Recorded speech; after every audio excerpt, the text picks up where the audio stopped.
ברגע שהמקצוע הוא כלכלי גרידא, ואין לך משמעות או ערך מוסף, אתה מהר מאוד תאבד בו עניין. ואני מבין גם ממך שכל תיק, גם שהוא נראה כלכלי או שהוא נראה מכובד, בסוף זה לא האישו. האישו זה התועלת שהוא מביא, זה תחושת הסיפוק, שוב, זה האנשים. יש מישהו שעומד מאחורי הבעיה המשפטית שאתה מטפל בה. זה לא דבר תיאורטי. זו בעיה משפטית שפתרת, עזרת לפתור. נכון. ולכן אתה גם צריך להתנהג לאורך כל זאת אומרת, זה קשור גם למה ששאלת למשל בכללי האתיקה. זה קשור אחד בשני. אתה, כמו שאתה צריך להבין שאתה לא מסיר את הגלימה אף פעם. אתה גם כשאתה הולך ברחוב עכשיו, אתה לא מסיר את הגלימה בצד הרעיוני. אתה כל הזמן הולך עם גלימה. אתה כל הזמן עורך דין. אתה לא יכול פה פתאום ברחוב להתחיל להשתולל כאחד הפרחחים הגדולים. אתה עם גלימה כל הזמן. אתה עם גלימה שאתה מייצג כל הזמן. אבל מתחת לגלימה שלך, אתה צריך להיות תמיד עם הצד האנושי שלך. אנושי. שני הצדדים האלה יחד, זה מקצוע עריכת הדין. מחוץ לפרוטוקול, הפודקאסט של עורך הדין שגב סמואל אשכנזי. שלום לכל המאזינים וכל הצופים, ברוכים הבאים. פרק מספר 3 בפודקאסט, מחוץ לפרוטוקול. כאן איתכם עורך דין שגב סמואל אשכנזי. היום יש לנו אורח סופר מיוחד, וזו זכות בשבילי שהוא הגיע, עורך דין מהשורה הראשונה, מהגוורדיה הישנה והטובה, ידען עצום ומומחה משפטי. שלום עורך דין יעקב מיכאל בויר. שלום לך, מה שלומך? יש כל כך הרבה תארים של התמחויות, אז אני רשמתי מומחה לדיני מקרקעין, תכנון ובנייה, דיני מכרזים, רשויות מקומיות, צוואות וירושות, ניהול עיזבונות, כינוס נכסים, היריעה ארוכה. הסתכלתי פה, יש לך כל כך הרבה תפקידים, ואני חושב שהמשותף לכל התפקידים האלה זה האהבה שלך ללמידה. זה נכון, זאת אומרת, אהבה למקצוע. כל הדברים שאתה ציינת אותם שאני עוסק בהם, זה דברים שאני מעמיק בהם ואוהב את ההתעמקות בהם. אני חושב שהתנאי לכל ידיעה אמיתית ולכל תובנה אמיתית במקצוע עריכת הדין, התנאי לזה זה למידה, יסודיות, התייחסות לכל הדברים כולם, התייחסות אל הלקוח ולהתייחסות אל החומר המשפטי. הקיבוץ של כל הדברים האלה יחד יוצר את האהבה למקצוע. וזה נשמע מוזר, כי יש הרבה עורכי דין בגילי שכבר לא כל כך אוהבים את המקצוע, ולמגינת הלב יש גם צעירים ממני שכבר לא אוהבים את המקצוע, אבל אני חושב שתנאי בעריכת דין, בהרבה מקצועות בעצם, אבל תנאי בסיסי בעריכת דין זה אם אתה לא באמת אוהב את מה שאתה עושה, אתה לא תעשה את זה טוב. ואם אתה אוהב ועושה את זה טוב, זה יוצר לך מעבר למוניטין שלך, זה יוצר טובת הנאה אמיתית, משפטית, ללקוח. וזה המטרה שלנו, אנחנו נותנים שירות ללקוחות. אם אני מתמצת את זה, כשאתה אוהב מה שאתה עושה, זה יוצא טוב. אני משתדל. יוצא טוב מהבחינה הזו של ההשתדלות היא אמיתית, העבודה היא יסודית. מבחן התוצאה לא בהכרח תמיד תלוי בך, כי יש עוד משתנים נוספים. אבל בדברים שתלויים בך אתה צריך להיות יסודי, אמיתי, מעמיק. תנאי לזה זה לימוד מתמשך. זאת אומרת, אתה לא יכול להיות במצב שאתה מפסיק ללמוד. אם הפסקת ללמוד, הפסקת להיות רציני במקצוע. בעניינים. אם אתה הפסקת לקרוא פסיקה באופן שוטף יום-יום, זה מפחית מהרצינות. אם הפסקת להפיק לקחים מתוך אירועים משפטיים, מתוך מסקנות משפטיות של בפסקי דין, אתה פוגע בעצמך. ואם אתה פוגע בעצמך בדברים האלה, אתה פוגע בלקוח. אתה פוגע בלקוח. במהלך התחקיר הסתכלתי על הרזומה, וראיתי שאתה שירתת במילואים עד גיל 55 בחיל הרפואה. נכון. ואנחנו ניתן כבוד ללוחם רב סרן שהלך לעולמו לפני יומיים, מותר לפרסום, איתמר לוין פרידמן ז"ל, בן 34 מאילת, היה מחנך ומורה למתמטיקה בתיכון גולדוואטר בעיר, השאיר אחריו אישה אלמה ושני ילדים איילה ואורי, ואני רוצה ברשותך להקריא קטע מתוך המכתב. זה נאום שהוא נשא ביום הזיכרון האחרון. מי שלטה פוסט בפייסבוק שמאוד נגע לליבי. נסתכל למצלמה. ב7 לאוקטובר התעוררתי לאותן חדשות נוראיות שהתעוררנו כולנו. כששמעתי אותן היה לי ברור, צריכים אותי. עכשיו, אין זמן. יש חיים להציל, וצריכים לפעול מיד. תוך שעות מספר כבר הייתי בשדה הקרב ב7 באוקטובר, ביישובי העוטף. אני ואחיי לנשק, קפצנו מאירוע לאירוע, נלחמנו, ואפילו הצלחנו להציל כמה וכמה נפשות בישראל. רבים שואלים אותי, פחדת? נלחצת? על מה חשבת? ואני תמיד עונה אותה תשובה. באותו רגע לא חשבתי. אלו חיי המילואימניקים. ברגע אחד אתה שוכח הכל. אתה כבר לא מורה, לא נגר, לא נהג מונית ולא מנכ"ל. אתה לוחם בצבא ההגנה לישראל. יש משימה שהוטלה עלינו. הגיע זמן מלחמה. והסיומת של הנאום שלו מאוד ריגשה אותי ואני אקריא לכם אותה. אל תשכחו אותו, את המחיר הזה, שלנו חיילי המילואים, של החיילים הסדירים, של כוחות הביטחון, ובייחוד של אלו שנפלו. היו ראויים למחיר, אותו אנחנו משלמים. דאגו שתהיה לנו חברה חזקה, מאוחדת, בה מכבדים אחד את השני. בה לכל אחד יש מקום. בה כדאי ואפשר לחיות חיים מאושרים, כי על זה אנחנו נלחמים. לכן דברים מרגשים. הדברים האלה צריכים להיות לנגד עיני כל האנשים שחיים במדינת ישראל. ואני מדגיש את המילה כל. ולצערנו הרב, לא כל האנשים במדינת ישראל שותפים לאחריות של להיות ביחד ולשאת ביחד בנטל. והבחור הזה, הקצין הזה עליו השלום, הוא קידש את חייו, תרם את חייו למעננו, למען כולנו. וכולנו צריכים להודות לו, למשפחתו, למי שחינך אותו. כי הערכים שהוא משקף, זה ערכים שצריכים להיות נחלת כולם. זה ארץ ישראל היפה. זה לא שאלה של ארץ ישראל היפה. זה עם ישראל, סליחה, עם ישראל וכל מי שחי במדינת ישראל, אני מדגיש את זה. צריך להיות שותף למאמץ, לא רק בזמן מלחמה, אבל בוודאי בזמן מלחמה. קל וחומר. כן.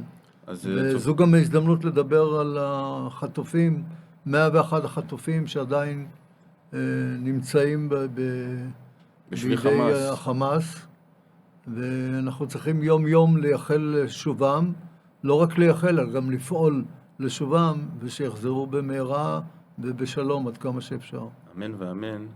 אני אמשיך מאותה נקודה, כי זה הנושא בעצם הכי חשוב. אני רואה שאתה עונד את הדיסקית, אני מניח שעוד מימים, לצערי כבר מימים, נכון. כבר קרוב לשנה. נכון. רציתי להשאיר את זה לסוף, אבל אנחנו נתחיל עם זה. כאחד שעשה מילואים 30 שנה, ירושלמי, ארץ ישראלי, אתה נטוע פה חזק בארץ, השורשים פה נטועים חזק. איך אתה מרגיש לגבי מה שקורה פה ולגבי העתיד? אתה אופטימי? בוא נאמר ככה, יש לנו בעיה קשה מאוד באמון, אבל יחד עם זאת, האמון נפגע, אבל האמונה לא. יפה. אנחנו חייבים להמשיך ולהאמין. אנחנו חייבים לדעת שבעצם את התקווה שיש לכולנו, שהדברים ישתנו, זו תקווה שצריך לטפח אותה. וצריך לעשות מאמצים בדברים האלה, כולם. כל אחד בתחום שלו. קשה לדבר על אופטימיות בימים כאלה, כי אתה רואה דברים שהם אבסורדים, אתה רואה אנשים שהם עקורים מהבתים שלהם. יש אנשים שאין להם לאיפה לשוב, גם אם ירצו לשוב, אין להם לאיפה לשוב. יש אנשים שסובלים יום יום. יש אנשים שברגע שאנחנו מדברים הם מצויים תחת איומי רקטות ואיומי שריפות ואיומי הרג וירי. ואם לא נפעל שוב יחד בעניין הזה, אנחנו בבעיה. וכרגע הבעיה לא מסתמן פתרון לבעיה. יש יותר מדי דיבורים. בוא נאמר שיש הבדל גדול מאוד בין מה שקורה אצל העם לבין מה שקורה אצל מי שאחראי על העם. הנתק הזה הוא נתק בעייתי וראוי שיתקנו אותו כמה שיותר מוקדם. אני מאוד שמח שהתעכבנו על הדברים האלה, ורבותיי, אני יחזק את דבריו של יעקב. האמון נפגע, האמונה לא, ועם ישראל חי, ושוב אני אראה את התמונה של גיבור ישראל, רב סרן במיל' איתמר לוין פרידמן, בן 34 מאילת. אנחנו נחזק את משפחתו, ואת חבריו, ויהי זכרו ברוך, ונקווה לטוב. בעזרת השם נקווה לטוב. יעקב, אנחנו בשנה האחרונה התרגלנו שהשמחה לצד העצב, כן. ואנחנו נמשיך בעצם בתוכנית בהליך המשפטי. כן. הייתי מאוד שמח לשמוע על תחילת דרכך כמתמחה, כעורך דין צעיר, ואני כבר יודע מהתחקיר שהגבלת שעות עבודה לא הייתה. אין מושג כזה. יש ההגבלה היחידה היא זה לעשות את העבודה. זה התנאי היחידי. השעון מראה מה השעה, לא יותר מזה. הוא לא מראה את שעות העבודה. לא, אני עשיתי התמחות עוד בתקופה שעשו שנתיים. והתמחות מאוד אינטנסיבית אצל עורכי הדין סוחובולסקי ארטבי, אחד מהמשרדים המובילים בתחום המקרקעין והתכנון והבנייה בזמנו. סוחובולסקי, עליו השלום, הלך לעולמו בגיל צעיר. עורך דין ארטבי, עד 120, עדיין עובד לעתים. ייבדל לחיים ארוכים. כן. ושם למדתי שלא יכולה להיות מגבלה או תנאים מגבילים לעבודה אמיתית. עובדים כמה שצריך, מתי שצריך. אני יודע שהיום זה לא כל כך מקובל. אנשים אומרים, לא, צריך את שעות הפנאי וצריך את הזמן שלנו. זה נכון, אבל בוודאי שבשלבי ההכשרה, בשנים ראשונות, תשומת הלב צריכה להיות מוקדשת באופן אינטנסיבי לעבודה. אם אתה לא נוטע את הזרעים, כמו שצריך, אין שתילים שצומחים, אין עץ, אין שום דבר. אם הקרקע לא מטופחת, לא מדושנת, לא יעזור כלום. אתה צריך לעבוד על זה מההתחלה. אי אפשר לצמוח ללא קרקע, ללא שורשים. וזה ככה בעבודה משפטית, אין מה לעשות. ציינת לטובה עורך דין בשם אמנון גולדנברג, אם אני זוכר נכון. נכון, ודאי. הוא אימן אותך כמתמחה? לא, מישהו אימן אותי זה סוחובולסקי. אז מה התפקיד של עורך דין אמנון גולדברג? לא, את אמנון גולדנברג אני פגשתי מהצד שכנגד. הופעתי מולו בתיקים משפטיים, כמה תיקים גדולים, וזה אחד האנשים שאני רואה אותם כדמויות יסוד, דמויות משמעותיות מאוד, מכיוון שהאיש הזה היה משפטן דגול, ויחד עם זה הוא היה גם איש מדהים באישיות שלו, בהתייחסות שלו, לכל אדם ואדם, לא משנה מי הוא. אני אז בשנים שהייתי מולו, נחשבתי כעורך דין צעיר, והוא היה מגדולי עורכי הדין במדינת ישראל. היחס היה יחס מדהים. הוא היה מתייחס למתמחה כאילו שהוא אחד מעורכי הדין הגדולים ביותר. הוא נתן כבוד לכל אחד. הוא נתן כבוד לכל מי שעמד מולו. יטען את הטענות הכי חריפות נגד העניין שלו. הוא נתן כבוד לבית המשפט. הוא היה איש משכמו ומעלה. הוא היה נטוע בעולם המשפט, גם לא רק בהיגד המשפטי הענייני, אלא גם בהיגד ההתנהגותי. כי עולם המשפט מורכב גם מההתנהגות של עורכי הדין והשופטים, וגם מהתכנים. הוא בכל הדברים האלה יחד היה דוגמה, ממש משל ושנינה לכל דבר ראוי. על זה נאמר, איזו מכובד המכבד את הבריות. כן, נכון, והוא כיבד את כולם, הוא היה איש דגול.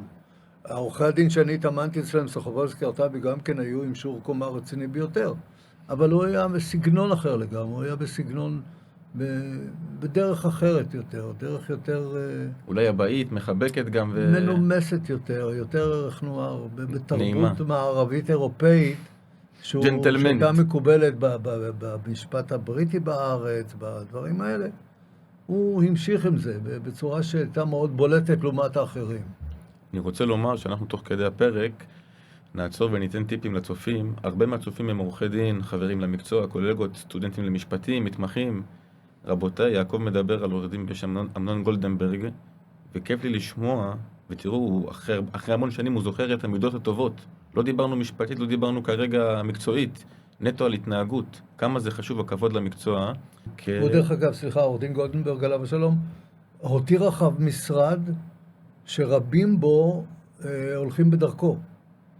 עורכי דין רבים במשרד שלו. נוהגים כמוהו. כן, זה משרד עם מורשת שממשיכה, כן. על זה נאמר יישר כוח. כן.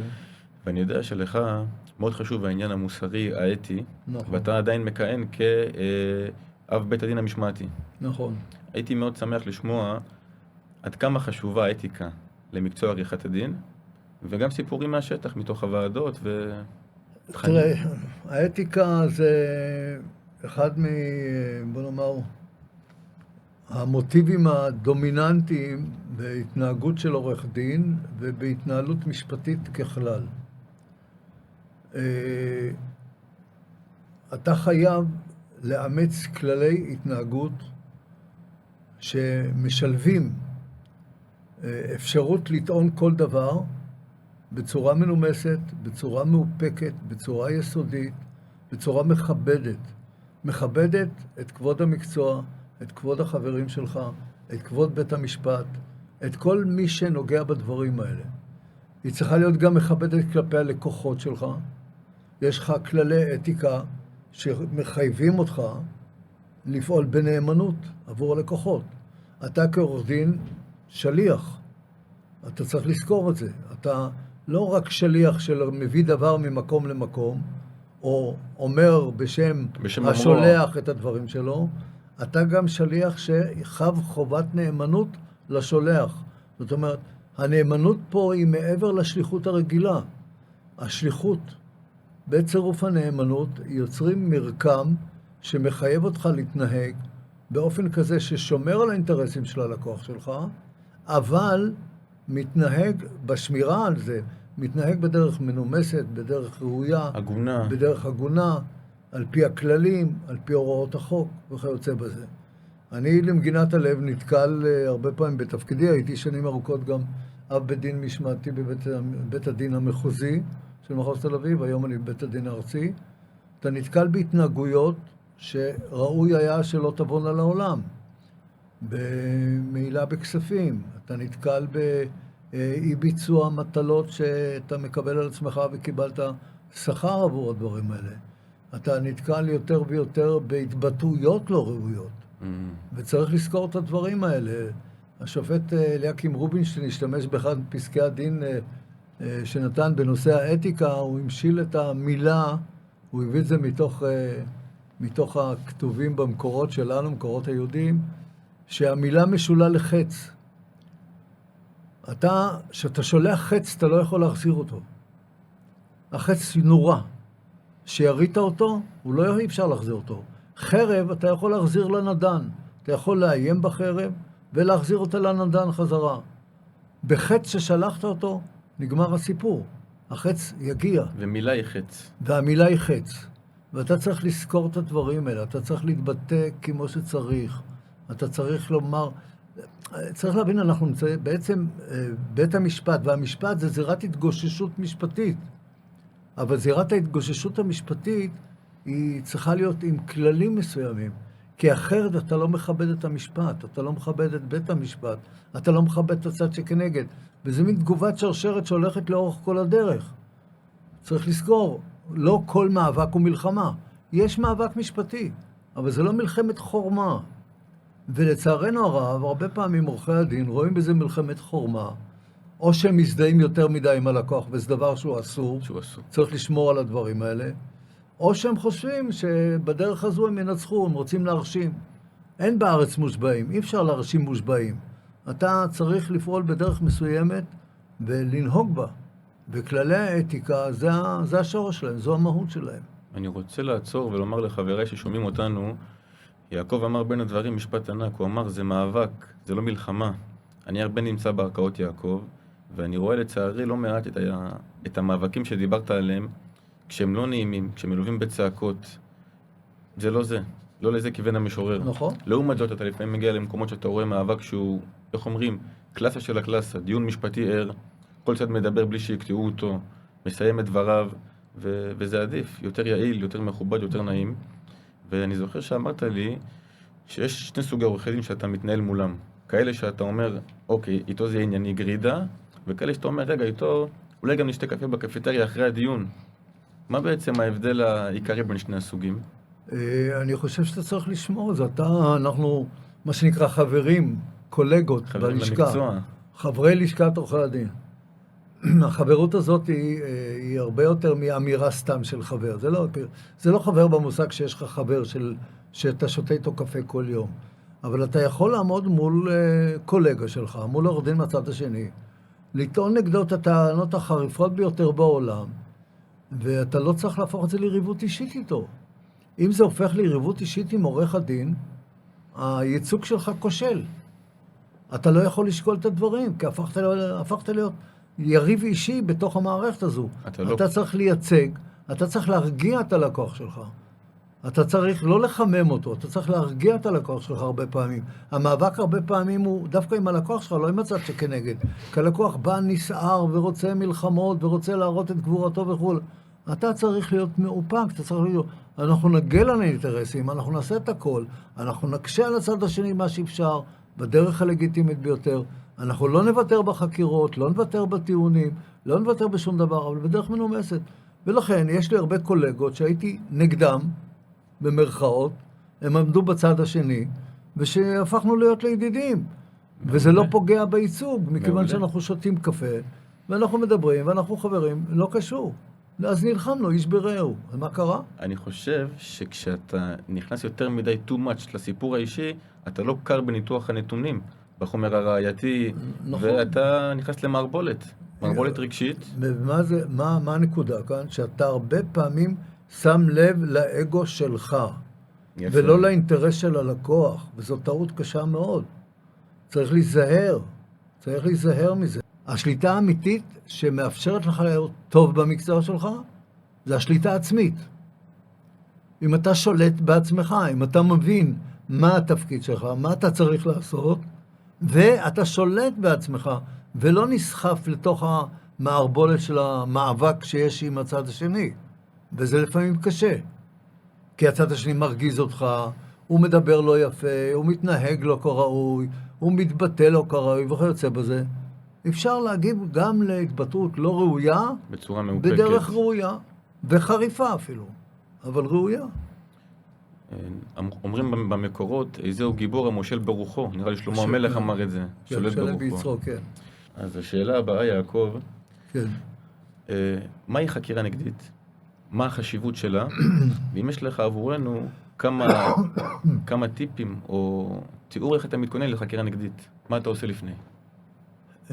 חקירה נגדית היא מכשיר שיש לו שתי מטרות עיקריות. אתה צריך לנסות בחקירה נגדית, לערער או לקעקע את הגרסה שמציג העד, שאותו אתה חוקר, כי אתה בדרך חקירה נגדית צריך להבהיר את זה כלפי מישהו עד מהצד שכנגד. מהצד השני. אתה מנסה לקעקע או לערער את הגרסה שהוא מציג אותה. את האמינות שלו, את הגרסה שלו. והדבר השני זה האמינות שלו. זאת אומרת, זה שני דברים שצריך לנוע ביניהם כל הזמן בחקירה נגדית. בין הגרסה לבין הבן אדם, לבין האדם. ואתה צריך להיזהר, לא להיסחף. אתה יכול להגיד עליו הרבה מאוד דברים, אבל אתה יכול להוביל עד בחקירה נגדית לאט לאט למצב שבו הוא מודה שהוא לא אומר אמת. אתה יכול להגיד לו, תשמע, אתה שקרן, אבי אבות השקרנים, אתה מלך, אתה יכול להגיד הרבה ביטויים מהסוג הזה, אבל אתה יכול להוביל אותו בחקירה נגדית למצב שבו אתה מוכיח לו, תראה, אמרת לפני דקה א', ועכשיו אתה אומר ב' וג', כלומר א' לא נכון, כלומר שלא אמרת אמת. זה בדיוק אותו דבר, אם תגיד לו, אתה שקרן ורמאי וזה, לא עשית כלום. יש רגעים שאתה צריך להוציא אותו קצת משיווי משקלו. מהבלנס. כן, זה בסדר, אבל שוב, הכל במידתיות. הכל במידתיות. כי אתה צריך לזכור, אנחנו בזירת התגוששות משפטית, אבל צריך לשמור על כללים מסוימים. אתה לא יכול סתם להכפיש אותו, אתה לא יכול סתם להעליב אותו, אתה לא יכול סתם להטיח בו כל מיני דברים. עלבונות. עלבונות, בעיקר אם אין לך תשתית לזה. אם אתה מציג לו למשל פסק דין שניתן נגדו בהליך פלילי, שאומר שהוא מעל, אז עשית את זה טוב מאוד, הגשת פסק דין שמראה שהוא מעל. אתה לא צריך לצעוק לו בעולם שהוא מלך המועלים. זאת אומרת, הניואנסים האלה מאוד חשובים. וזה, שוב, זה אחד הכללים הגדולים בחקירה, שאתה לומד כמה שנים מה לשאול בחקירה ראשית. אתה לא מפסיק ללמוד מה לא לשאול בחקירה הנגדית. כי הרבה פעמים אתה שואל דברים בחקירה נגדית, ולא שקלת את התשובות האפשריות שקיימות, אתה יכול להכשיל את עצמך. אם אני ממשיל את זה... וזה שוב, זה מה שנקרא הלימוד המתמשך, הלומד. אתה צריך להיות מאוד זהיר, אתה צריך להסתכל לשפת הגוף של העד. אתה צריך גם בו זמנית לראות איך השופט מגיב, כי השופט צריך לקבוע את המהימנות שלו. אתה צריך לראות גם שאתה לא מרגיז יותר מדי את השופט. בוא לא נשכח, השופטים הם גם בני אדם. בעלי מזג, לא, הם אנשים עם התרגשות, עם תגובות, עם סבלנות מסוימת. כן, בוודאי, זה לא שופט AI. זה לא לגרמה, זה לא לגרמה של שופט, זה בן אדם. יושב שופט שצריך להחליט, וההתרשמות של השופט מהעד מאוד חשובה, אבל ההתרשמות שלו מהדרך שאתה עשית את החקירה הנגדית שלך, לא פחות חשובה. לא פחות חשובה. כי אם אתה מרגיז את השופט יותר מדי, בהתלהמות, בלשון לא מאופקת, אתה לא אומר לו, לא צייתת להפסקת החקירה במקום מסוים, כי אתה מבין שהוא הבין את הדבר ואומר לך, אני הבנתי, תמשיך הלאה, אתה עושה נזק ללקוח. איבדת את הקשב של השופט. ואתה עושה נזק. ואני חייב לומר לך, בימים אלה, יש בנטפליקס סרט, מייק טייסון בגיל כמעט 60 חוזר לזירה, מול מתאגרף בן 28. ואני רואה בעיני רוחי, כמו שתיארת, ממש מקביל להכנה שלו לקרב. איך שהוא מתגונן, איך שהוא נותן את המכות, וכמו שאמרת, אם אתה שואל שאלה מיותרת, אתה יכול לקבל סנוקרת ולהגיע לנוקאוט. נכון. אתה צריך להיות מאוד זהיר, בקיצור. בכל המקצוע שלנו, בכל ההתנהלות כעורך דין, אתה צריך להיות זהיר, ואתה צריך להיות מאופק, ואתה צריך להיות שקול. והדברים האלה, א', אתה לומד אותם, ב', אתה צריך להבין את החשיבות שלהם. אם אתה לא מבין את החשיבות, אם לא התמדת את החשיבות שלהם, אתה פספסת במרכאות את המקצוע. אתה עלה נידף ברוח. אתה פספסת את המקצוע. ולכן גם חשובה מאוד, אגב, זה הקריאה של הפסיקה. אתה צריך לקרוא כל הזמן את הפסיקה, ולראות איך אנשים מתייחסים, איך השופטים מתייחסים לאמירות. פסיקה לא רק של בית משפט עליון, אלא גם פסיקה של הערכאות מחוזי, שלום, שלום בתי הדין. כי שם מתנהלת הליטיגציה העיקרית. בבית משפט עליון זה כבר סוף הדרך, שם אין חקירות. יש פסק דין שניתן לא מזמן על ידי כבוד השופט שטיין, בית משפט עליון, שהוא אומר, אם אני ראיתי שמישהו, אם גיליתי במרכאות, זאת אומרת, אם מצאתי לראות אחרי שאדם מסוים מעיד בבית משפט, ונתברר שהאיש משקר, אז מישהו שמשקר פעם אחת, יש חזקת השקר מתמשך. הוא ממשיך לשקר, והוא אומר את זה בפסק דין בית משפט עליון. פעם שקרן תמיד שקרן. כן, לא, פעם שקר תמיד שקר, וזה פוגע במהימנות כל הגרסה. אתה צריך אבל להוביל את זה לשם. אתה צריך לדעת איך לעשות את הדברים האלה, ולעשות את זה בצורה מיושבת. ואלה הם דברים שצריך ללמוד אותם, אתה צריך להבין את זה מתוך הדברים. אני שם לב, וגם מהיכרותי איתך, זה המקום שלי לומר, שאני לפני כמעט 10 שנים, עוד בהיותי סטודנט, עבדתי כטרום מתמחה במשרד שלך, אצלך ואצל עורך הדין שמואל אור היקר, וזה המקום להגיד תודה גם לך וגם לשמואל. אני באמת הרגשתי שאני נמצא בליגת האלופות. מה זה אומר? הייתי מקבל משימות, מגיע אליכם עם המכתבים, עם כתבי בית הדין, מקבל המון תיקונים והערות, וחוזר בפינג פונג אולי 5 פעמים עד שיוצא מוצר מוגמר. בין לבין יכלו לקחת שעות, ימים, של נבירה בפסיקה, נבירה בחוק, בתקנות, אבל כשהייתי מגיע הביתה בערב, סחוט מעייפות, היה לי סיפוק. הרגשתי שקורה פה משהו אחר. תחת ידיך, תחת ידיכם עברו עשרות אם לא מאות של מתמחים, עורכי דין צעירים. אני מניח שכשאתה מזהה חומר גלם טוב, פוטנציאל אנושי טוב, אתה אוהב את זה, ללמד, להסביר. בוודאי, אני רואה שאני לוקח טרום מתמחה או מתמחה, ודרך אגב, המושג הזה של טרום מתמחה, אני עשיתי אותו הרבה מאוד שנים לפני שהמושג הזה הפך להיות שגרתי, כי סברתי שתקופת ההתמחות היא תקופה קצרה מדי. שנה וחצי. שנה זה בכלל מגוחך.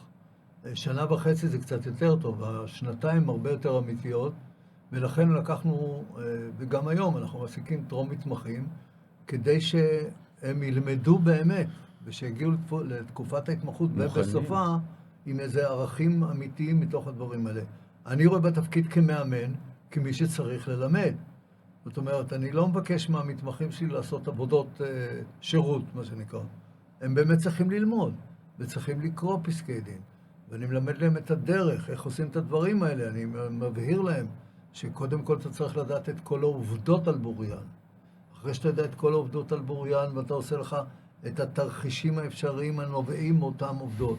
אחרי שאתה עושה לך וקטור של לוח הזמנים, כל רשת ההתרחשויות עם תאריכים, ואתה יודע את כל העובדות, רק אז תיגש להוראות החוק, ותראה איפה הן ישימות ובאיזה אופן, ורק לאחר מכן תיגש לפסיקה. ורק אז תתחיל לכתוב. ואז תתחיל לכתוב. אם לא עשית את שלושת השלבים האלה, לא עשית עבודה טובה. אתה חוטא למקצוע. אתה חוטא ללקוח, קודם כל. צריך לזכור, פה לחטוא למקצוע זה חטא כלפי הלקוח. אם אתה לא יודע את כל העובדות, ואתה לא יודע מה החוקים הרלוונטיים, ואתה לא יודע מה הפסיקה הרלוונטית, גם כשהיא נגדך, אתה חטאת ללקוח. אני שם לב, תכף אנחנו נמשיך לחלק יותר פרקטי ומקצועי, אצלך כל מילה היא מדודה, כל ההתייחסות למקצוע היא מדודה, ואתה רואה בזה אחריות של מעין רופא. ממש, ככה אתה מגיע כל בוקר לעבודה. כן, ההשוואה לרופא היא לא כל כך מדויקת. זאת אומרת, זה נכון שיש מקרים שמדובר חיי אדם. כן, בסכנות מוחשיות לאנשים. ממונות, כספים גדולים, תיקים גדולים, השלכות. לא רק בכספים, יש הרבה מאוד תיקים שהשאלה היא לא רק כספית, זה גם שאלה רגשית. קשר של אנשים לנכס, הרבה פעמים זה עניין רגשי, זה לא רק כספי. יש איזו דוגמה שאפשר לדבר עליה? תכף אני אזכיר איזו דוגמה. יש מקרים שאנשים נפגעים משותף למשל. זה לא רק עניין של כסף. שותף שהיה כאח. יש מעילה באימון, יש פגיעה נפשית.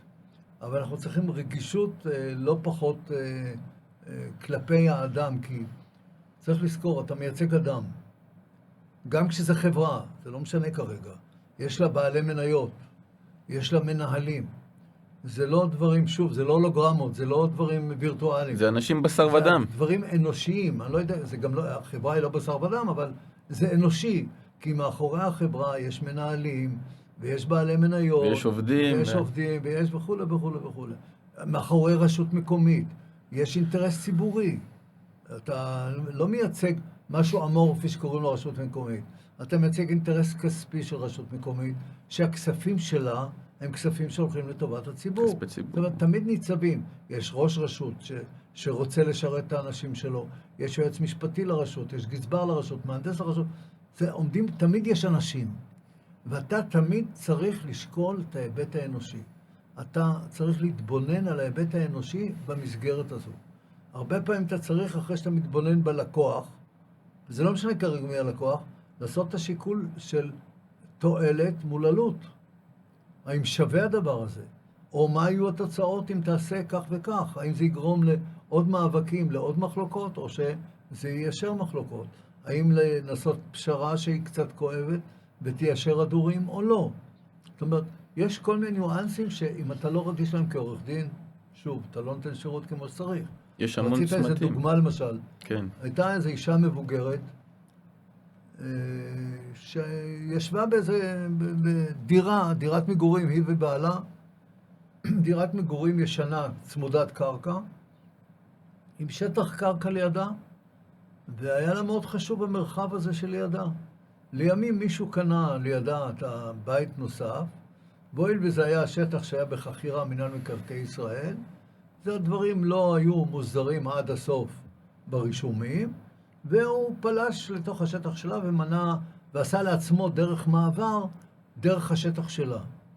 אז אתה יכול לומר לנו, אז מה קרה? אז הוא עשה דרך מעבר, אז הוא לקח מעבר של 2 מטר על 10 מטר, זה 20 מטר, אז מה? בוא 2 כפול 10, 20 מטר מרובע, בואו נעשה חשבון שווה X דולרים, בסדר? X שקלים. נסגור את הסיפור. ניקח כסף וזהו זה, אבל זה לא היה עניין בכלל. מה היה האישו? מה היה האישו? שפוגעים לה בפרטיות שלה. היא עשרות שנים יושבת שם, ופתאום הוא עובר לה מול החלון כל היום. וזה מה שהטריד אותה. לא הטריד אותה זה שלקחו ממנה את הקרקע. הטריד אותה הפגיעה במערך החיים שלה. פגיעה בפרטיות, זה מטורף. בפרטיות, ברגע שלה, בזיכרונות שלה מבעלה המנוח, בכל מיני דברים שאתה, אם אתה יושב ומשוחח עם הבן אדם, לא עם הקייס, לא עם המקרה המשפטי. אתה משוחח עם בן אדם, אתה רואה שזה לא השאלה הכספית בכלל, זה לא רק השאלה הקרקעית, זה הרבה מעבר לזה. ואתה צריך ליישב את כל הדברים האלה, לראות אותם בטצה, בתצלום אווירי. ואם אתה רואה את הדברים בתצלום אווירי, ואתה מבין את הרגשות, ואתה מבין את הסיטואציה, ואתה מבין את החוקים ואת הכלים, ומבהיר לה את הסיכונים, כי זה, למשל במקרה הזה שכן, אתה נכנס לו למריבה אינסופית כמעט, כי אתה לא נותן לו לעבור, המעבר האחר שלו הוא מעבר קשה יותר, הרגת לו, במרכאות, הרגת לו את חייו, את איכות חייו, וכיוצא בזה. המון ניואנסים. אני מאוד מסתקרן, זה יסתדר בסוף? בסוף כן, זכינו. זכינו והוא לא עבר במקום הזה, ולמרות שהיו ניסיונות מצד כל מיני אנשים ברשות הזו לנסות לעזור לו בדרכים לא דרכים, בסוף אנחנו זכינו והגענו, בסוף נתנו לו איזושהי דרך שפחות פגעה בה והתיישרו כל הדברים. ותודעתה הייתה לאין שיעור, אני מאמין. מה זה? היא ובניה וצאצאיה לא מפסיקים להודות על זה. זאת אומרת, כי התודעה היא כאן על המסגרת, על ההתייחסות לכלל, לסך הכל של הדברים. לטוטל. אני רוצה לומר, יעקב, אני שוב אעשה איזה ברייק, לחבריי למקצוע, מאחורי כל תיק, לא משנה באיזה נישה אתם, זה יכול להיות משפחה, דיני עבודה, מקרקעין, נזיקין, מישהו עומד שם, יש שם בן אדם. נכון. אז לפני שאתם רואים קייס, תיק, קודם כל תחשבו על טובת הבן אדם, טובת הלקוח, וגם טובת הצד שכנגד, כי לפעמים, כמו שאמר יעקב, הפשרה טובה מן הדין. נכון. אפשר ביצירתיות להגיע לאיזה הסדר מסוים שיעשה טוב לכולם, כי בסופו של דבר, במלחמות לרוב אין מנצחים. זה לא מלחמות, זה מאבקים. מאבקים משפטיים. מאבקים משפטיים, אבל אם אין ברירה, יוצאים למאבק, אבל אם יש ברירה ויש חלופה, אז טובה הפשרה. אני יכול לתת לך עוד דוגמה אחת בקצרה, של משהו של ציבור. אפשר גם באריכות, זה אנחנו אוהבים סיפורים. לא, זמן יקר. רשות מסוימת הפקיעה קרקע לפני הרבה מאוד שנים, ולא עשתה שימוש בקרקע, כי רשויות לא תמיד מזרזות לעשות שימוש בקרקע שהם הפקיעו. מתחלפים ראשי רשות, משתנות תוכניות בניין עיר, משתנים צרכים. באזור מסוים שהיו ילדים קטנים, כבר אין ילדים קטנים, וצריך פחות גני ילדים, צריך יותר מתנסים, צריך יותר בתי אבות. זאת אומרת, יש כל מיני שינויים אורבניים שגורמים גם לשינויים תכנוניים. והרשות לא עשתה את השימוש בקרקע, בא מי שהפקיעו ממנו את הקרקע שקיבל תמורה עבור ההפקעה. כי בזכות ההפקעה נתנו לו לבנות ונתנו לו חלקות והקצו לו, עשו מה שנקרא איחוד וחלוקה וכיוצא בזה, אני לא אכנס לפרטים האלה. ובא הבן אדם הזה, אומר, מישהו נתן לו רעיון, הוא אומר, מצוין, עכשיו היא לא עשתה שימוש הרבה שנים, סימן שהיא לא צריכה את זה, ואני רוצה את הקרקע הזו חזרה. ואני נאבקתי שם, אני לא ייצגתי בערכאה הראשונה, ייצגתי בערכאה השנייה. את הרשות, את אותה הרשות. הרשות, כן. ובערכאה הראשונה הרשות הפסידה, אני הלכתי עם זה לבית משפט עליון, נאבקתי שם, והוכחתי שהרשות צדקה, וביטלתי את ביטול ההפקעה, כלומר, ההפקעה שכביכול ביטלו אותה בערכאה המחוזית, חזרה לאיתנה. חזרה לרשות. המשמעות הייתה שהרשות קיבלה חזרה שטח, ששווה הרבה מיליונים של דולרים, אבל זאת לא הייתה העניין, לא זה הדבר המרכזי. הדבר המרכזי, שהרשות קיבלה מגרש לעצמה שיכלה לעשות בו לטובת הציבור. זאת אומרת, זה יכול להיות מגרש חנייה, בית אבות, גן ילדים, הרבה מאוד דברים. העיקר שהוא בשימוש. אבל זה הציבור קיבל את זה. זאת אומרת, אתה נאבקת על העניין של הציבור כאן, אתה מבין? עשית משהו לטובת הציבור, והציבור נהנה מהדבר הזה. זה עושה טוב לציבור. צריך להבין את זה של למה זה טוב לציבור, כי זה לא מאבק נטו על שווי כלכלי כזה או אחר. זה הרבה מעבר לזה. ואז אתה יכול לייצג רשות ציבורית, אם אתה מבין את ההשלכות הציבוריות. אם אתה הולך רק על ההיבט הכלכלי, אתה לא יכול לייצג באופן ראוי רשות ציבורית. אני חושב שאני יודע כבר שנים שהמקצוע מוצף. השאלה שלי מורכבת משתיים. א' כל, איך היית מונע את ההצפה בדרך שתגרום פחות נזק לאותם סטודנטים? ושתיים, איך היית שומר על איכות איכות עורכי הדין הצעירים החדשים. השאלה מי הולך ללמוד את המקצוע. אם אדם הולך ללמוד את המקצוע כי הוא רוצה לעסוק בו, או שהוא הולך ללמוד את המקצוע כי הוא רוצה שיהיה לו תואר. אם הוא הולך ללמוד את המקצוע כי הוא רוצה לעסוק בו, והוא רואה בעיסוק בעריכת דין איזשהו, המילה ייעוד זה אולי קצת מוגזם, אבל איזושהי שליחות, מקצוע שתורם. זאת אומרת, אתה לא יכול לעסוק במקצוע אם באת בשביל תואר. זה דבר ראשון. עכשיו, קורה שבשנים האחרונות יותר ויותר אנשים אומרים שיהיה לי בבית תואר. לא נורא, שיהיה במחסן תואר עריכת דין. דיפלומה. כן, ואז הם עוברים את המקצועות. אם הם מוכשרים מאוד, אז הם עוברים את זה מהר מאוד. אם פחות מוכשרים, יש כל מיני דרכים לא ראויות שראינו אותם בוועדות האתיקה, בוועדות התמחות וכאלה דברים. והמכללות מרוויחות לא מעט כסף כתוצאה מהדבר הזה שיש ביקוש למקצוע, ועיני לא צרה בהם, בסדר גמור, אבל מצד שני צריך לעשות סינון.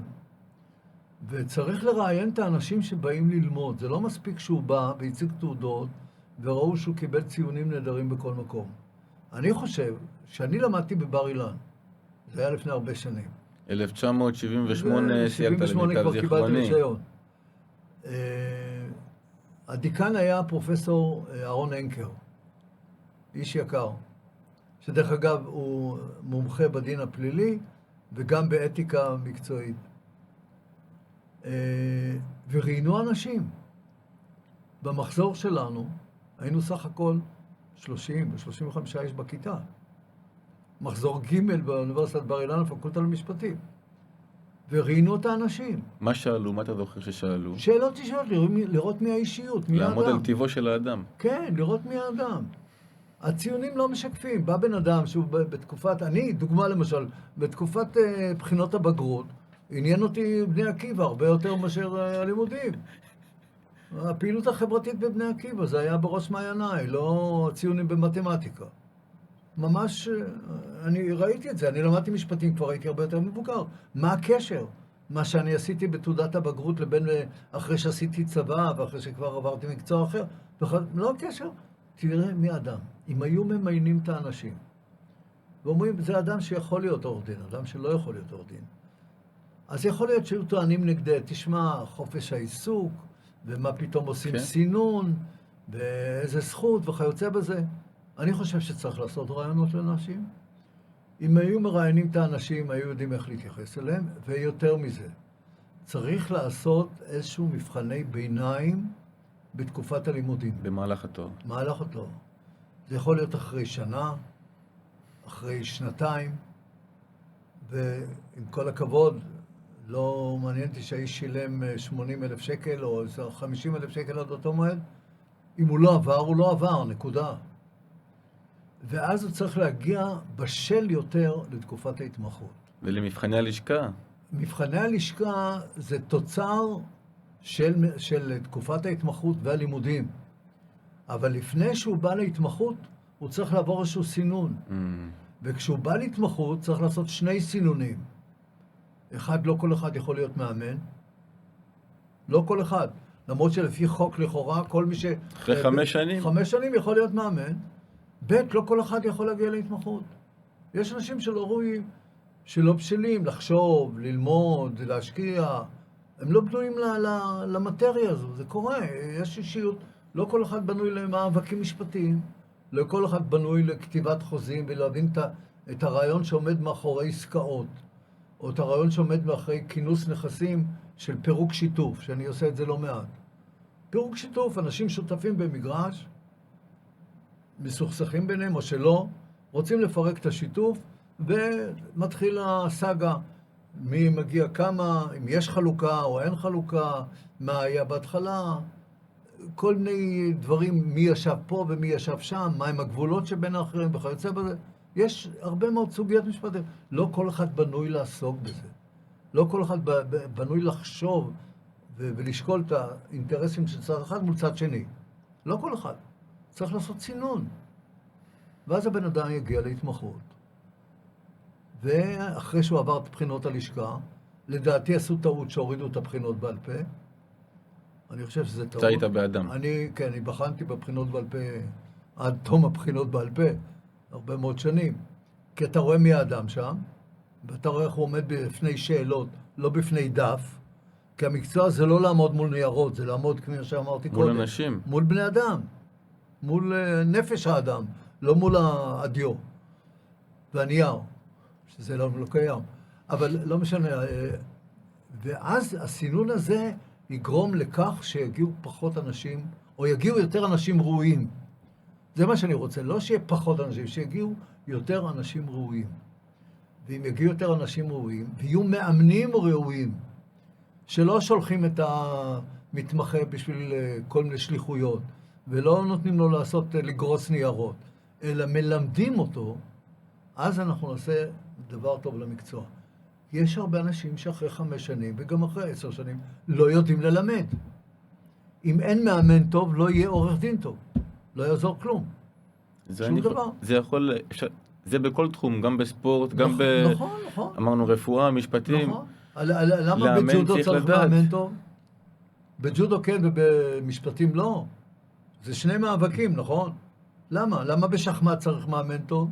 אנחנו במשחק שחמט מתמשך, זה המקצוע שלנו, שחמט מתמשך כל הזמן.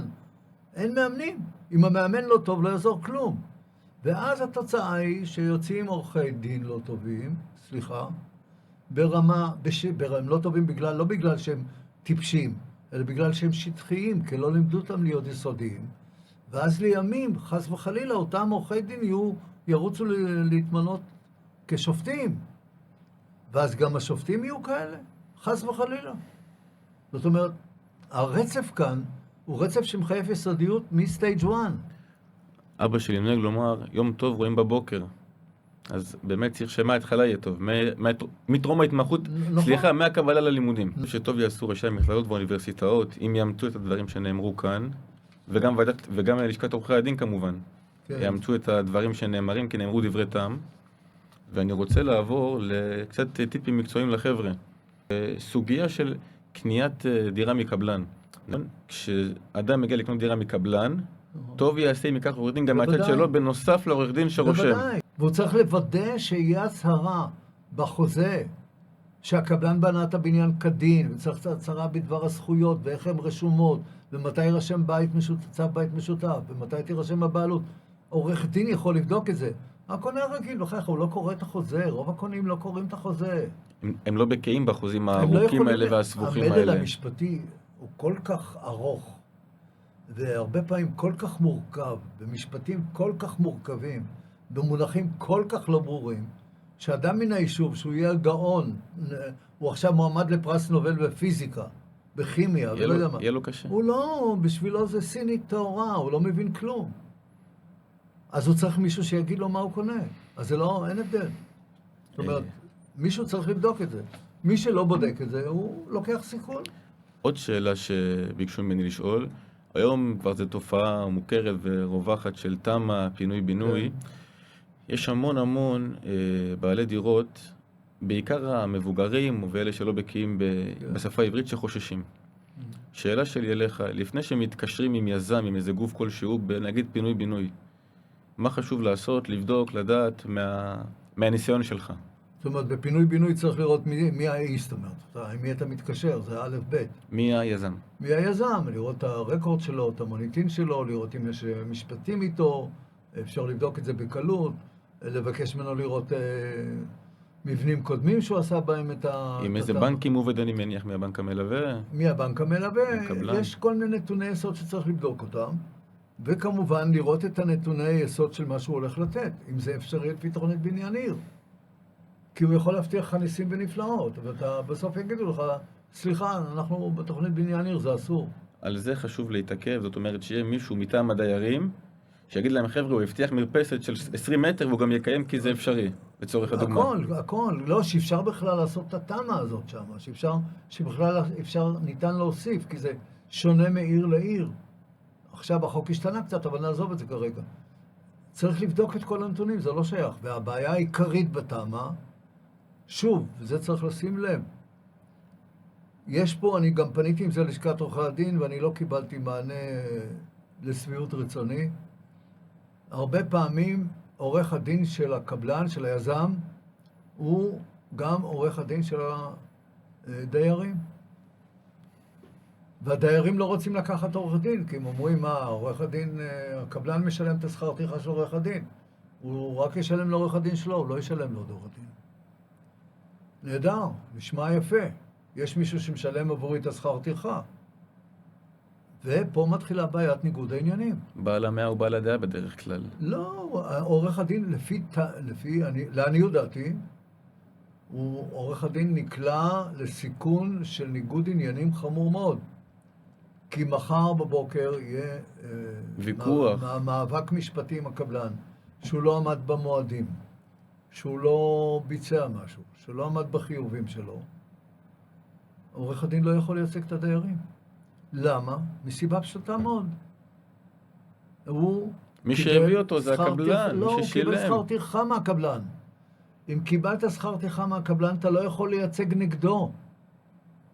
אתה לא יכול להיות שלא תייצג את הקבלן, אבל אתה לא יכול לייצג נגדו. נגדו במובן הזה כאן, את הדיירים. מה הבנת מהלשכה מתשופתם? מה תגובתם? שאפשר, אני לא רוצה להיכנס לזה. כרגע זה במחלוקת, הדעה שלי היא דעה אולי קצת קיצונית בעניין הזה, אבל אני חושב שצריך להיזהר. ודיירים יותר טוב שיעשו קופה וישלמו לעורך דין מטעמם, שיבדוק את החוזה. והוא 100% מטעמם. ורק מטעמם, וישלמו מכספם. ואם הם רוצים, הם יכולים לעמוד על זה שהקבלן, ישלם להם את מה שהם משלמים לעורך דין שלהם. אין בעיה, זה חלק מהתמורה כביכול שהוא נתן להם. אין בעיה. עורך הדין יהיה רק של הדיירים אבל. רבותיי, זה טיפ למי שעוסק בכל הייצוג דיירים, זה נקרא מנהלת דיירים, נכון. ולכל אלה שיש להם דירות בתמה, טוב תעשו, אם תביאו עורך דין שהוא 100% מטעמכם, מי ישלם אותו זה כבר נתון למשא ומתן שלכם מול היזם. נכון. אבל טוב תעשו אם עורך הדין יהיה מטעמכם 100%, גם למקרה שתהיה איזושהי חלילה מאבק משפטית, תביעה משפטית, ואז אין ניגוד עניינים. נכון. נגעת בנקודה שהיא בעצם האחרונה בקטע המקצועי שלנו, של הפקעות. אדם קיבל הודעה על הפקעה מהעירייה למשל, על מגרש שיש לו שטח, בית מגורים, קל וחומר. מה הוא צריך לעשות? עם מי להתייעץ? מה לבדוק? לבדוק מה מקור ההפקעה, כי בדרך כלל הפקעה צריכה לנבוע מתוכנית בניין עיר. יש מקרים שנעשו הפקעות כי החליטה הרשות לעשות הפקעה, ואפילו אין לזה גיבוי בתוכנית בניין עיר. זאת אומרת, אפשר להתנגד לזה, זה לא גזירה משמיים. בוודאי, א', אתה יכול, כתוב בכל הודעה על הפקעה, הודעות שמתפרסמות בעיתונות, כתוב במפורש המועד שאתה יכול להגיש, כל מי שיש לו טובת הנאה, לא רק בעלות, אתה צריך לשים לב לזה, אפילו עדיין אין לך בעלות, אפילו שאתה זכאי להיות בעלים, עדיין לא בעלים. אבל יש לך איזה טובת הנאה או זכות לזכות בשטח שמופקע, אתה יכול להתנגד להפקעה, יש פרוצדורה להתנגדות להפקעה. לוועדה המקומית, אחרי זה יש אפשרות ללכת לוועדה המחוזית וכיוצא בזה. יש שאלות של תקינות ההפקעה, יש שאלות של התאמה לתוכנית בניין עיר, יש שאלות של רמת הפגיעה, חשוב. רמת הפיצוי. רמת הפיצוי, באתי להגיד, כן, זה נתון למשא ומתן. כן, זה הכל, יש משא ומתן, יש שמאים, יש שמאות מח"ט. זו סוגיה מורכבת, זו לא סוגיה פשוטה. אבל שוב, כמו שאמרתי קודם, תדע לשמור על הזכויות שלך, זה הכל. אם צריך כותרת לנושא הזה, הפקעה זה לא גזרה משמיים. אם מישהו קיבל הודעה על הפקעה או רצון להפקעה של העירייה, נכון. תלכו להתייעץ. נכון, בוודאי. זה רק מתחיל, זה לא... בוודאי, שוב, אנשים נמנעים מלקחת ייעוץ מהשיקולים הכלכליים. כן, רוצים לחסוך כסף. ומפסידים הרבה כסף. נכון, הם מסכנים לא רק כסף, הם מסכנים זכויות, כסף. הליך משפטי ועוגמת נפש שווים הרבה יותר מכסף הרבה פעמים. וזה יכול להימשך הרבה שנים. ההליכים על הפקעות יכולים להימשך הרבה שנים, אם אתה לא נוקט בצעדים הנכונים מההתחלה. אמרו לי לא מעט אנשים, סגב, אני מעדיף להפסיד כסף, רכוש, ולסיים את המשפט. מחר או לא להגיע למשפט, כי זה יעלה לי בבריאות. יכול להיות. זה יעלה לי בבריאות, ואתה כמובן מכיר המון סיפורים כאלה. נכון. אתה לא חייב, גם כשמתחיל משפט הוא לא חייב להסתיים, הוא יכול להסתיים בפשרה. הפשרה זה לא... יש הרבה מאוד פסקי דין מצוינים שניתנו במסדרונות בית המשפט. שהצדדים הגיעו ביניהם להסכמות, זה מצוין. אבל אתה צריך לשמור על הזכויות. אתה לא תגיע לפשרה הרבה פעמים, עם אנשים, אלא אם כן חרב המשפט נמצאת מעל מעליהם. צווארך. כן. אתה מבין, אם יש את החרב המתהפכת למעלה, אז אנשים מבינים ואז מוכנים להגיע לך לפשרה. אם אין, אז אין. הרבה אנשים מנצלים את זה. ישב כאן פרופסור יצחק ודיבר על הרפורמה שנעשתה בבתי דין למשפחה, פגישות המהות, הגישור. כן. עד כמה אתה ממליץ או מצדד בכך שיהיו פגישות מהות גם בהליכים אזרחיים? פגישות מהות הן מצוינות וגם גישורים הם מצוינים, בתנאי שעושים אותם באמת בתום לב. בתום לב. מתוך רצון להתפשר ולהסתדר. מתוך רצון להגיע להסדר. המילה להתפשר מפחידה אנשים. כן. המינוח פה, החיים והמוות ביד הלשון. המינוח פה מאוד חשוב. אתה רוצה להגיע להסדר שיסיים את המחלוקות, או לא? אם אתה אומר, אתה רוצה להתפשר, תמיד יש צד אחד שמרגיש שהוא מפסיד. שמפסיד. כבר הצבת אותו, הדבקת אותו לקיר, כמו שאומרים. לא. להגיע להסדר שישמור על האינטרסים במידת האפשר, וימנע את ההתרחשויות הבאות. שזה משפטים, וזה מאבק, וזה יריבות, וזה כל מיני דברים. אז מהות זה דבר מצוין. אם היא הופכת להיות לגישור, שוב, תלוי מהמגשר. יש מגשרים מעולים, יש מגשרים, שוב, כי זה תלוי באנשים שאתה בוחר. נגיד לצופים, אם תרצה לחדד את ההגדרה, אני אשמח שתעשה את זה. גישור זה בעצם הליך שבו הצדדים, אפילו באמצע משפט, יוצאים לרגע מזירת בית המשפט, מגיעים למגשר שמוסכם על שניהם, והמון כללים משפטיים לא חלים על הליך הגישור, הרבה יותר גמיש. אתה הולך על הצד של השלילי, הנגטיב. לא, הולך לצד החיובי. בבקשה. גישור זה אמצעי שבו המגשר יכול לשקף לצדדים כל אחד את האינטרס שלו המדויק, להוריד את הגלד, את הגלדים מעל הפצעים של כל אחד, שהוא נפצע בגלל היריבות, להסביר לכל אחד מה האינטרסים האמיתיים שלו, מה הסיכונים שלו, ומה יכולה להיות תוצאה משפטית אחרת. זה מה שצריך לעשות בגישור. סיכויים מול סיכונים. כן, בגלל הסיבה הזו, הגישור לא מתנהל על פי כללי סדר הדין האזרחי, אין בו נוקשות בהליך, והמגשר יכול להיפגש עם כל אחד מהצדדים בנפרד, ועם שניהם ביחד, ולהסביר לכל אחד את הכל, ולהכיר כל אחד מהם, ולהביא את הצדדים להסכם גישור, שלא ניתן תוקף של פסק דין. להציע להם פתרון יצירתי, לגמור את המחלוקת, לסיים את המחלוקת. להבין את המחלוקת. הבעייתיות, לתת את הפתרונות, ואגב, העברת הסיכונים שיש לכל אחד.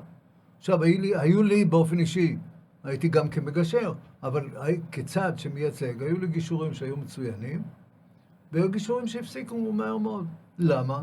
כי הפער היה עד כדי כך גדול בין הצדדים. בלתי ניתן לגישור. אי אפשר היה לגשר. אני יודע שיש לך אוסף נכבד של עתים נובעים במשרד. כן. אני ארצה לשמוע איך התחילה, מאיפה מגיעה האהבה לעתים נובעים. כן. 2, על האהבה לכתיבה והקריאה. ו3, גם על הצילום. 3 תחביבים, כן. שאני יודע שהם מהווים חלק ממך בעצם, חלק מיעקב שהוא לא עורך דין. הייתי שמח לשמוע איך הם התחילו וקצת עליהם. אני לא זוכר איך הם התחילו, אני אוהב לקרוא כבר הרבה מאוד שנים, בלי כל קשר. אני אוהב לקרוא בעיקר ספרות, אני קורא בעיקר ספרות ישראלית. אני אוהב את ש"י עגנון, שזה אחד הדברים המדהימים, חיים באר, סופרים מהסוג הזה, אבל אני קורא הרבה מאוד ספרות עיונית. אני אוהב לקרוא ספרות עיונית, שהיא עכשווית וגם קודמת, והיא עוסקת הרבה גם בהיבט התורני יותר, בהיבט של האמוני הדתי, למשל של הרב פרופסור זקס, שהלך לעולמו לא מזמן, שיש לו ספרים מדהימים, לא בשם האל למשל.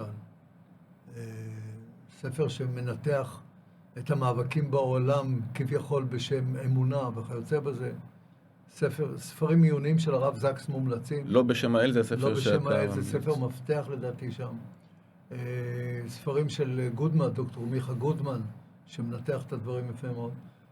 ספרות עיונית של הרב סולובייצ'יק מארצות הברית, שהלך לעולמו לפני הרבה שנים.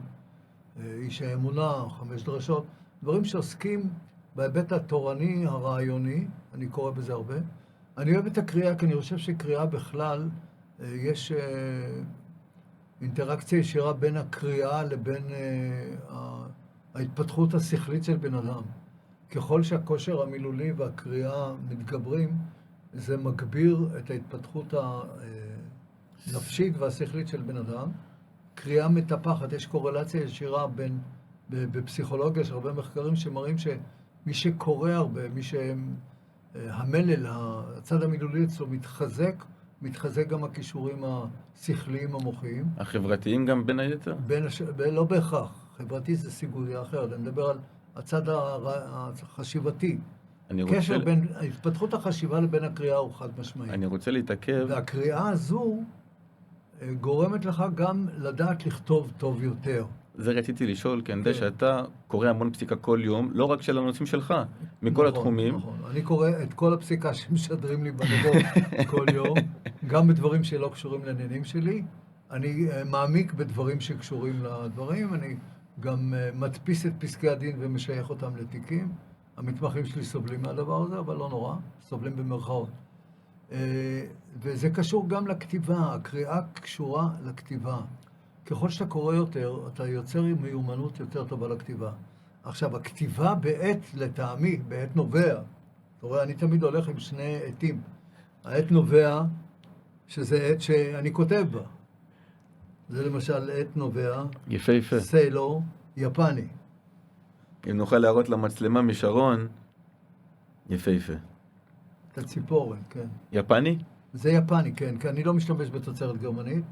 אז העתים הנובעים, התחליף שלי זה יפנים, זה סיילור, זה פלטינום, פארקר האמריקאי, פיילוט היפני, לא פיילוט הסטיקים, אלא העתים מהסוג הזה. אני אוהב לכתוב. אני אוהב לכתוב גם כי אני חושב שהכתיבה בעת היא שונה מהותית מהכתיבה במחשב. על קומפיוטר.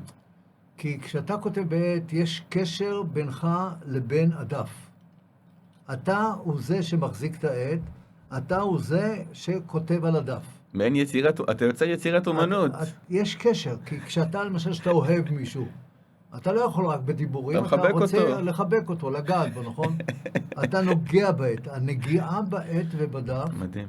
יוצרת קשר בינך לבין הכתוב. קשר הרבה יותר עמוק מאשר בינך לבין המודפס. כי כשאתה מדפיס, המקלדת כאן, המסך כאן, אין קשר ביניכם. אין זיקה בין מה שתקתקת כאן לבין מה שאתה רואה במסך. זה תוצאה, אבל אין קשר פיזי. הקשר הפיזי מטמיע הרבה יותר טוב את כל מה שאתה כותב. יותר מזה, אם עשית טעות בכתיבה בעת, ומחקת, אתה תזכור את המחיקה. במחשב עשית delete ואתה לא יודע מה מחקת. אתה לא התמעת את הטעות. זאת אומרת, הקשר הפיזי בינך לבין הדף, לבין הכתוב, מטמיע את מה שכתבת הרבה יותר טוב מאשר בינך לבין המודפס. הרבה אנשים אומרים שזה בגלל שאני old fashion, אני זקן. ולכן בגלל שאני מבוגר, לא זקן, מבוגר, אז אני מעדיף את זה על פני ההדפסה במחשב, על פני הדברים האלה. אני רואה את היתרונות של המחשב, הם נהדרים, אבל אין כמו יתרון הכתיבה. הכתיבה עושה משהו ששום הדפסה, הקלדה, לא תעשה את זה לעולם. יעקב, אני לא יודע... וזה המקור לאוסף של העתים. אני אוהב את הכתיבה, אני אוהב את העתים, אני אוהב את האקט של מילוי הדיו. וגם זה יפה, הם יפים. נכון, נכון, יש לך בכל עת המשאבה. הנה המשאבה.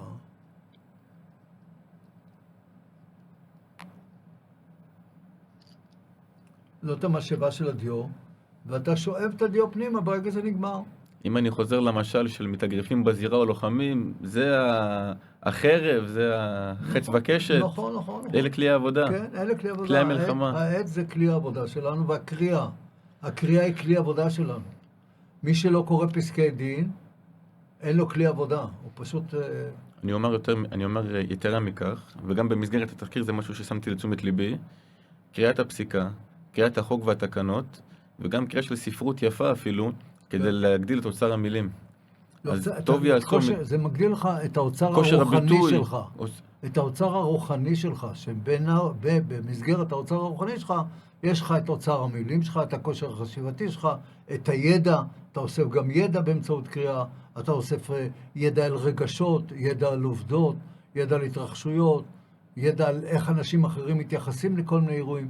יש הרבה מאוד היבטים לקריאה, אבל זה מכשיר חיוני ביותר. ומאיפה הגיע התרבות של הצילום? זה כבר הרבה מאוד שנים, אז בבר מצווה קנו לי מצלמה ראשונה, אז היה פילים כמובן. פילים. הרבה מאוד שנים, עד לפני כמה שנים היה פילים.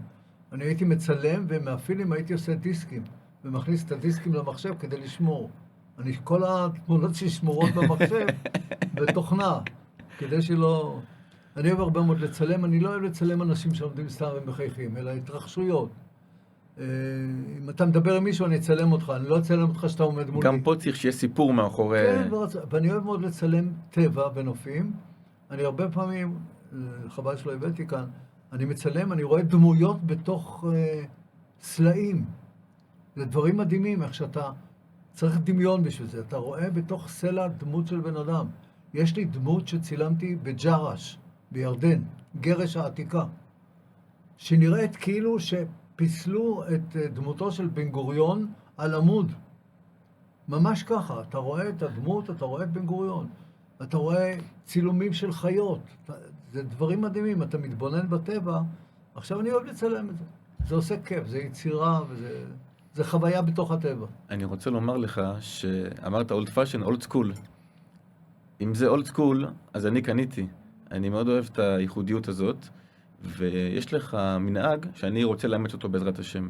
בכל ראש השנה, אתה ממש לוקח חבילת גלויות, ומוצא מכתבים אישיים חתומים. כן. הבאתי פה את הגלויה, אם אפשר לקבל משרון, את הקלוז-אפ,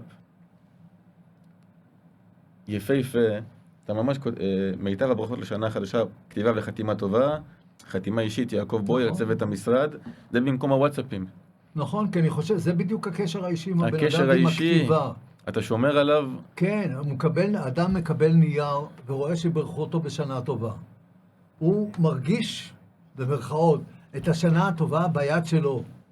אדם מקבל בוואטסאפ, למחרת היום הוא עובר על הוואטסאפים שלו, מוחק את זה. זה פסה, אומרים בצרפתית. הוא מקבל 700 וואטסאפים ביום, עוד אחד את זה הוא ישמור. את זה הוא ישמור. אנשים אומרים לי, קיבלנו ממך. דרך אגב, הדואר הוא מאוד מהיר. אתמול צלצל אליי מישהו שהוא קיבל את הברכות של שנה חדשה. תכף פסח. במדינת ישראל. אז אמרתי לו, טוב שקיבלת, כי זה במסגרת השנה הזו, אז זה בסדר. יעקב. אבל זה קשר אישי, זה אחר. אני רוצה לומר לך שזה כבוד גדול שבאת. הייתה לי זכות. תודה לך. אני רוצה לומר לך תודה גדולה, גם לעורך דין שמואל אור.